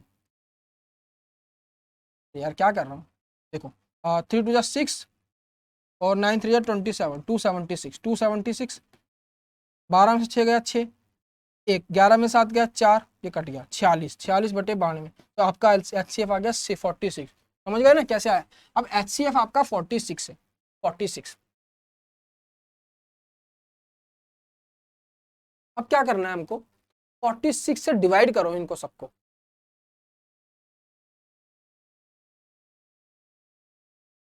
वन 184 को अगर मैं 46 से डिवाइड करता हूँ, 40 40 40 40 6 4 आ गया, ठीक है। 276 को करता हूँ तो ये गया 23 पर, ये गया 138 पर, ये गया 23 से 230, 115, 6 पे, और तीसरा वाला गया आपका 322 बटे 46, ठीक है। तो ये जाएगा आपका 161 पर, ये गया आपका 23 पर, ये 6 पे गया तो ये 7 में चला जाएगा, ठीक है। अब देखो इसका मतलब क्या हुआ, 46 के जो है ग्रुप बनेंगे, ठीक है, और एक ग्रुप पे एक टीचर असाइन होगा, इतने बच्चे। इससे हमें पता चल गया कि मिनिमम कितने बच्चों का एक ग्रुप बनना चाहिए HCF लेने से। अब इन सबको डिवाइड करेंगे तो हमें टोटल ग्रुप पता चल जाएंगे। 6th क्लास के 4 ग्रुप बने, 7th क्लास के 6 ग्रुप बने, 8th क्लास के 7 ग्रुप बने, ठीक है। अब हर ग्रुप को एक टीचर मिल रहा है, तो टोटल कितने टीचर होगा, 7 6 13 4 17, 17 टीचर हो जाएंगे। ये रहा बच्चों, बहुत अच्छा क्वेश्चन था, ये न्यू हुआ होगा बच्चों से क्योंकि समझने में इसको काफी टाइम लग गया, ठीक है। तो ध्यान रखना कि HCF हम कब निकालते हैं, इस चीज का पता होना चाहिए। यहाँ पर हमें HCF हाईएस्ट कॉमन फैक्टर, तो हमने वो निकाल लिया तीनों के अंदर ऐसा फैक्टर जो तीनों में कॉमन है हाईएस्ट, और उतने उतने का ग्रुप बना देंगे हम। उसके हिसाब से हमें पता चल जाएगा कौन सी क्लास में कितने कितने बच्चों का ग्रुप बन रहा है, कितने ग्रुप बन रहे हैं, उतने ही टीचर असाइन कर देंगे, ठीक है। चलो बहुत लंबी क्लास हो गई, चलो। A sum of 22,100 was divided between Timir and Monali in such a way that if both invested their shares at 10% compound interest per annum, the amount payable on 18 साल बाद इसको इतना मिल गया। और इसको देखो, इसको सिंपल मेथड से करो। क्या दिया हुआ है, कंपाउंड इंटरेस्ट ना। चलो क्या फॉर्मूला होता है अमाउंट का, P1 + R/100 की पावर n, ठीक है। अब पहले बात करते हैं इसकी, दोनों का अमाउंट जो है, इसका 20 साल का तिमिर का और मोनाली का 18 साल का बराबर हो गया। तो और जो दोनों का सम है वो कितना दिया हुआ है हमको, 22,000 को डिवाइड किया गया। अच्छा ऐसा करो, P1 मान लेते हैं तिमिर का, मोनाली का P2 मान लेते हैं, और इन दोनों का सम कितना है हमारे पास 21, ठीक है। अब देखो P1 मतलब किसकी बात हो रही है, तिमिर की। 1 प्लस दोनों का रेट कितना है 10%, 10/100। तिमिर को कितने साल के लिए दिया गया है 20, तो पावर आ गई 20। चलो P2 1 + 10/100, इसको दिया गया 18 साल के लिए, दिया गया नहीं दिया गया, इसको कैंसिल करेंगे तो ये हो जाएगा 11/10। तो यहाँ पे लिख लेता हूँ सीधा मैं 11/10, ठीक है। ये आ गया 11/10, यहाँ पर भी आ जाएगा 11/10, 11/10, ठीक है। अब ये 18 पावर है, 20 पावर है, ये पूरा कैंसिल हो जाएगा, यहाँ पे 2 पावर बचेगी, बस 2 पावर बचेगी। तो P2/P1 की वैल्यू कितनी हो गई, P2/P1 की वैल्यू कितनी हो गई हमारे पास, ये हो गई हमारे पास P2/P1 121/10, 121/100, ठीक है।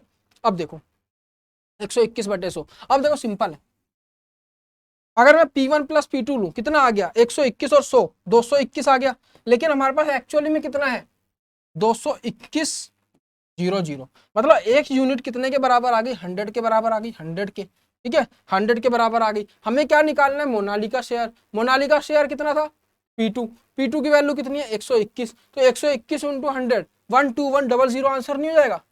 ये रहा, आसान है। चलो, सेलिंग प्राइस ऑफ 30, देखो ये इसको रट लो, रटना नहीं, मैं तो आपको कॉन्सेप्ट बताता हूँ, ठीक है।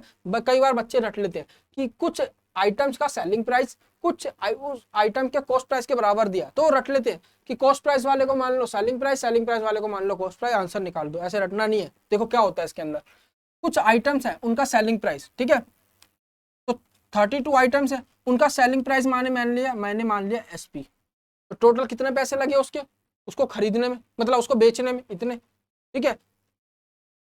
और उसका कॉस्ट, उसका जो बराबर है वो किसके बराबर है, 38 आइटम्स के कॉस्ट प्राइस के बराबर, ठीक है। दोनों का अमाउंट बराबर हो जाएगा, मतलब 32 आइटम्स जितने में हमने बेचे और 38 आइटम हमने जितने में खरीदे, दोनों बराबर हैं।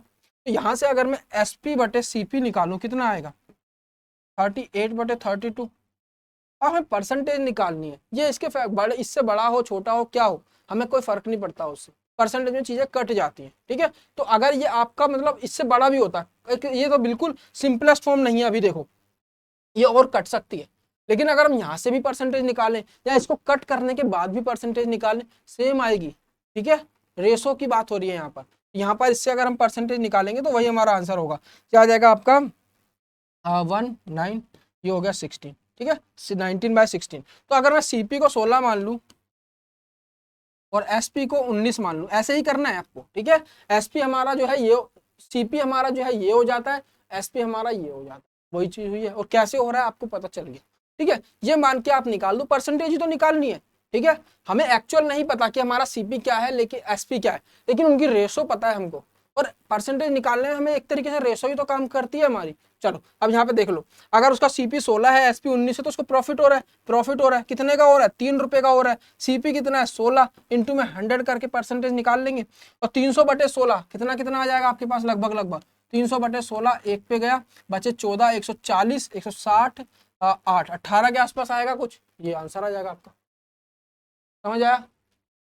पूरा नहीं करना उसको, 18.25 तक मत निकालना। देखो 18 कहीं पे 18 दिख ही नहीं रहा, एक जगह दिख रहा है लगा दो, अगर 2-3 में दिख रहा हो तो पूरा निकाल लेते, ऐसे करा करो। चलो, अरे ये तो खत्म हो गया। चलो, ये था आज की क्लास में, बहुत अच्छा पेपर था, मतलब क्वेश्चन ज्यादा इजी नहीं थे इस पेपर के अंदर, पर तो क्वेश्चन थे कॉन्सेप्ट वाले थे। अगर आपने एक बार कॉन्सेप्ट पकड़ा तो क्वेश्चन बन जाएगा, लेकिन कॉन्सेप्ट पकड़ में नहीं आया तो क्वेश्चन नहीं बनेगा। इस तरह का ये क्वेश्चन पेपर था, ठीक है। तो इस पेपर को अच्छे से देखना, एनालाइज करना, क्या क्या चीज़ें हैं जो आपको नहीं आती हैं या जिनके अंदर आपको ज़्यादा मेहनत करनी है, मुझे कमेंट करके बताना या मुझे पर्सनल मैसेज करना, मैं उसके ऊपर एक वीडियो लेकर आऊँगा, फिर उसके अच्छे अच्छे कॉन्सेप्ट आपको बताऊंगा, उससे रिलेटेड अच्छे अच्छे क्वेश्चंस कराऊंगा, ताकि उसके ऊपर आपकी अच्छी ग्रिप बन जाए, ठीक है। तो मैंने यहाँ पेपर्स कई सारे डिस्कस कर दिया, आप इनको देखो। अब मैं कोशिश करूंगा कि मैं पेपर पूरा ना डिस्कस करूं, मैं सारे पेपर्स के कंपाइलेशन लेके आऊं। जैसे एक वीडियो में मैंने सारे पेपर्स के कंपाउंड इंटरेस्ट, सिंपल इंटरेस्ट के क्वेश्चन उठा लिए, एक पेपर में सारे प्रॉफिट लॉस के क्वेश्चन उठा लिए, सारे पेपर्स में से एक वीडियो के अंदर। एक वीडियो में सारे सिंप्लीफिकेशन के क्वेश्चन उठा लिए, लेवल 2, 3, 4 सबको मिला के बात कर रहा हूँ, ठीक है। इस तरह से करूंगा तो ज्यादा आपके लिए बेटर रहेगा, और बच्चों ने मेरे को 2-3 बच्चों ने यही सजेशन दिए। इस तरह से मैं अब इस वीडियो को रोक रहा हूँ। 5 वीडियो मैंने दे चुका हूँ उसकी, लेवल 5 के 3 पेपर, एक लेवल 2 का, एक लेवल 3 का। लेकिन बाकी जो क्वेश्चंस पूछे गए हैं दूसरे शिफ्ट्स के अंदर भी, वो भी डिस्कस होंगे, लेकिन अब दूसरी फॉर्म में होंगे, जिससे आपको ज्यादा आउटपुट मिलेगा, ठीक है। क्योंकि एक जगह पे सारे क्वेश्चंस का, एक तरह के क्वेश्चंस का कंपाइलेशन मिल जाएगा, तो और अच्छा आइडिया होगा कि कैसे क्वेश्चंस पूछे जा रहे हैं, किस लेवल तक पूछे जा रहे हैं। कल से मैं ऐसे करूंगा, एक कंपाउंड इंटरेस्ट की वीडियो आएगी, एक एवरेज की वीडियो आएगी, एक प्रॉफिट लॉस की वीडियो आएगी, एक सिंप्लीफिकेशन की वीडियो आएगी, एक ट्रिग्नोमेट्री की वीडियो आएगी, एक सर्कल जो ये इस तरह के क्वेश्चंस होते हैं उनकी आएगी, ठीक है। इस तरह से वीडियो लाऊंगा, उससे आपको ज्यादा हेल्प होगी, ठीक है। तो ये था आज का सेशन, कल मिलते हैं आपसे। कल सुबह 6 बजे क्लास होगी करंट अफेयर्स की, तो उसमें जुड़ना ना भूलें, उससे भी आपको बहुत ज्यादा बेनिफिट मिलने वाला है, ठीक है। अगर वीडियो अच्छी लगी हो तो ज़्यादा से ज़्यादा वीडियो को शेयर करना है, रेड बटन को दबा के सब्सक्राइब करना है और लाइक करना है, ठीक है। धन्यवाद दोस्तों, जय हिंद, अपना ध्यान रखिए, पढ़ते रहिए और इस बार फोड़ के निकलिए एग्जाम, ठीक है, और जॉब लेके निकलिए। चलो।